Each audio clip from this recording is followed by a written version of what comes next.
This is Hidden Killers Week in Review. A look back at the most prolific stories of the week. Welcome to the podcast. If you'd like to listen to an ad-free version of this episode and all of our episodes, then search True Crime Today Premium Plus on Apple Podcasts and press subscribe. That's our premium channel where all of our ad-free and advanced episodes live, all in one place. True Crime Today Premium Plus. Search it on Apple Podcasts and press subscribe. Even try it for 3 days free. The last thing they saw was someone they trusted. You're tuned in to Hidden Killers with Tony Brueski, featuring retired FBI special agent and chief of the Counterintelligence Behavioral Analysis Program, Robin Dreeke. Let's talk about one more piece on this that was presented by the defense. And in my opinion, they've done a very good job of introducing a lot of reasonable doubt in this case. And this is something they revealed at the very end. It has to do with the cell phone of Libby German. And we had known for a while that there was a record that this cell phone turned off, turned on, started receiving messages in the middle, later in the day, several hours after the girls were believed to have been dead. But the defense now presented evidence showing a headphone jack was inserted into Libby German's phone 5 hours after her disappearance, pretty much showing that the phone was handled later than originally thought. So somebody had the phone. Were the girls even dead yet? I mean, were they hauled around? They did introduce evidence that said they don't believe they died in the space that they died. You can't argue with the technology either that's saying this headphone went in there. That's there. It's a fact. It happened. Who did it? How did it happen? If they were alive, I mean, it could very well have been one of the girls. If they were like locked away somewhere and they had their headphone jacks, you could have plugged it in. What do you make of that? I mean, and there's no explanation. It's just they threw it out there for the jury to go, there's a little more reasonable doubt. How well do you think something like that's going to play? I think it's more good data points for reasonable doubt. I think this entire case defense is showing that we got a lot of reasonable doubt. Mm-hmm. And I'm going to flip it back to the true victims that are still with us, and that's the family. Yeah. No matter what happens at this point, they're going to have, I would have doubt. I don't know, I can't be them because I haven't been through this trauma they have, but I would have a lot of doubt, even if he's convicted.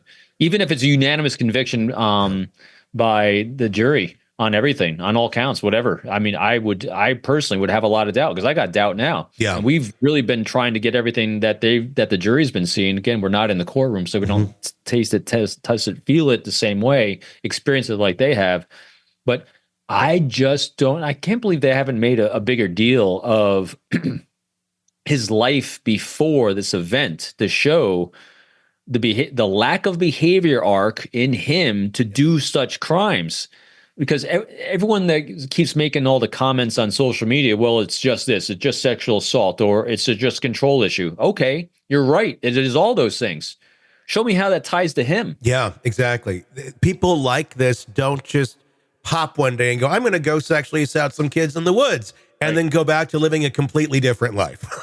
like one that doesn't have any of that in it whatsoever. 23 devices. There's nothing that was found on any of them that points to any of that sort of material. I mean, the best they found was that he Googled the case, which he's in a small town. Of course, you're going to Google the case that's affecting your area for many, many years. Lots of reasonable doubt here. A lot of challenges to the firearms evidence. I mean, the bullet science is not that much of a science. Cross-examination of the experts, a lot of challenges to their credibility and their experience. It's just, there's so much. I'm going to be honestly surprised at this point if we do get a guilty verdict. Right. I could see a hung jury or I can see not guilty. At the end of the day, it doesn't help those families if it's a hung jury. I mean, it doesn't help them, I think, almost in any direction. Because I agree. I think if I was a parent here, those are one of my kids, I'd be really, of course you want justice, but you don't want to lock away somebody who didn't do this.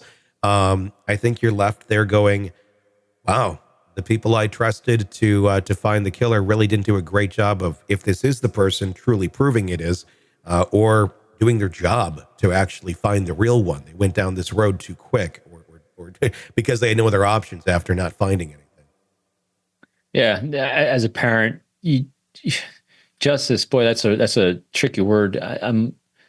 Different people want justice in different ways. Yeah. If this was my kids, I would, at this point, since they're already gone, I would want to know how they went, Yeah. And hopefully it was painless, and hopefully it was without fear. I mean, because that's all you can really hope for. They're gone. They were murdered. Yeah. And I would just want someone competent enough to tell me what happened. That's all I want to know at this point. I just want to know what happened. And I want to know that the person that did, not think did, but did that crime, does the time in whatever capacity that winds up being. And I just don't think it's going to happen yet. I agree. One of my biggest pet peeves that I have all the time is when you're into something serious or urgent, or you need to get something done, is incompetence with people along the line that need to be doing the job where they should be competent on. I can't imagine what a headache that is.